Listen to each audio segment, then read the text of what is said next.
Our lungs have this neat little trick. It's called hypoxic vasoconstriction, but it's basically a way of describing how the lungs behave to maximize their function.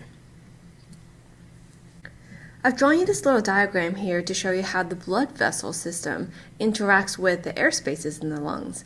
And this little phenomenon actually have to do with how they interact as well. So the hypoxic part is referring to the fact that it's low in O2. So the lungs' job is to carry O2 or oxygen to our bodies, right? So when it's low in oxygen, it's hypoxic. And vasoconstriction is basically a stricture. So if you have your vessel going like this, vasoconstriction is when they get restricted and the diameter actually decreases. So on this diagram, the green thing is a terminal unit in the lung. This is an alveolus. Air comes in here. This is where gas exchange happens. So the air in here is higher in oxygen content. So the oxygen goes from here into the blood. And at the same time, the carbon dioxide, which is the waste that the blood is carrying to the heart and lungs, it gets into our lungs, then gets breathed out. So the hypoxic part is really referring to what happens in this green airspace. So for some reason, that has to do with the lungs. We're low in oxygen there. And then the vasoconstriction has to do with the blood vessel system. Do you see how it kind of flows around the lung tissue?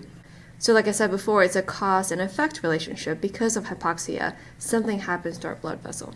So first let's look at how this usually works. If this is a very healthy lung, healthy blood vessel, all the airways are open and we're filled with air in both these sacs. So we'd have deoxygenated blood flowing in here. This is my blue stream. It's going to be the deoxygenated blood full of carbon dioxide. It flows both ways through the fork. It's going to come in down here.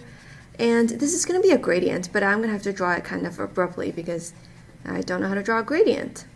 So now the gas exchange is happening between this air sac and the blood vessel. And as the blood flows through, it eventually becomes red, full of oxygen. And at this point, it's going to be going back into the heart to be pumped to the body. So this is how the normal relationship works. So I'm going to erase everything I just drew. Let's look at what happens if one of these air sacs is out of commission. So I'm going to block off this side. So now as the blood is coming in here, the lungs realize that if you go this side, there's not going to be much gas exchange. It realizes that there's hypoxia within this little pocket. And the body literally comes in here at this point and restricts this path, leading to the hypoxic area of the lung. This changes the diameter of the lumen this side to be much smaller, and blood is directed or redirected, I should say, more of it over to this side. So now it's going to be mostly on this side. And here, assuming this airway is still nice and open, we still get the same thing. Blood picks up oxygen, becomes red, and it flows out. On this side, of course, some blood still gets through. It's not going to be closed off completely. But the blood coming this way is going to be significantly less because there's higher pressure. And blood, remember, wants to go the path of lowest resistance. So it goes like that. And we see that this actually maximizes the amount of oxygen we can still deliver because we've shunted more of the blood over to the side that works better. So this here, the color might be a little purplish because we have some mixing with the blue blood, but it's still mostly red. And the restriction here allows us to stay red like this by giving most of the blood over to the side that works.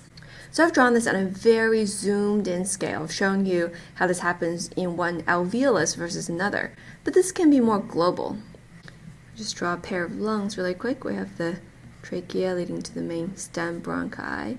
The lungs arise like that. We have our left and right sides. Yep. And remember that the blood supply follows the path of the airway. So just like the airway branches, the blood supply does too. It goes into millions of different branches, same on both sides. And like we said before, because the blood supply is distributed according to how well that area is receiving oxygen, we might see a lot of unevenness on a global scale. So let's say down here there's good air, all these branches get a lot of blood. I'll fill that in. Looks like chicken feet. But for some reason on the side of the lung, up here we're not getting a lot of air. So the blood supply will be thinner here. There's restriction of the vessels. Same with this side, it might be completely different. So where the hypoxia is depends on what's causing it. So maybe down here, there's not as much good blood, so it's thinner.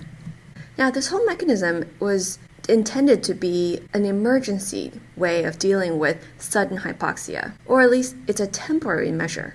And it also assumes that only some areas of the lungs are affected. But what happens if you have a condition that affects all the areas of the lungs? Then if there's global, chronic hypoxic vasoconstriction, think about it, then a lot of the vessels will be affected and it will be constricted day after day, month after month. Over time, this will give us a new condition. You might have guessed this is where we're going.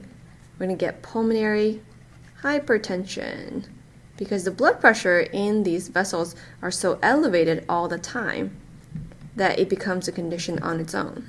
Remember that this tends to happen when it becomes a chronic problem, and also when the restriction and the hypoxia we're talking about tends to be global, meaning not just in one alveolus, but in larger sections of the lungs. Because if there's not good air anywhere, then everywhere we're going to have vasoconstriction, and that in itself directly leads to hypertension. And when it's so chronic and tension doesn't come back down, then we have a pulmonary hypertension chronic problem on our hands. So what can lead to low oxygen hypoxia everywhere? So again, we come to some of the usual pulmonary problems. So emphysema, as an example, or chronic bronchitis. A lot of the diseases that can result from smoking or chronic exposure to irritants, the lungs become less effective in moving air or hypoxic everywhere. Another one might be long exposure to high altitudes. So when the altitude is high, the air is thinner, and we literally have less oxygen in the air. So hypoxia is going to be there all the time.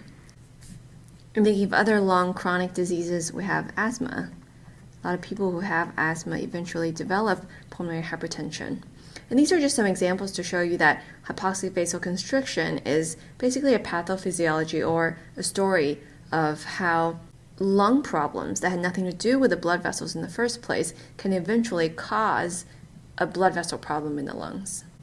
It will lead to a whole host of other problems that we call pulmonary hypertension.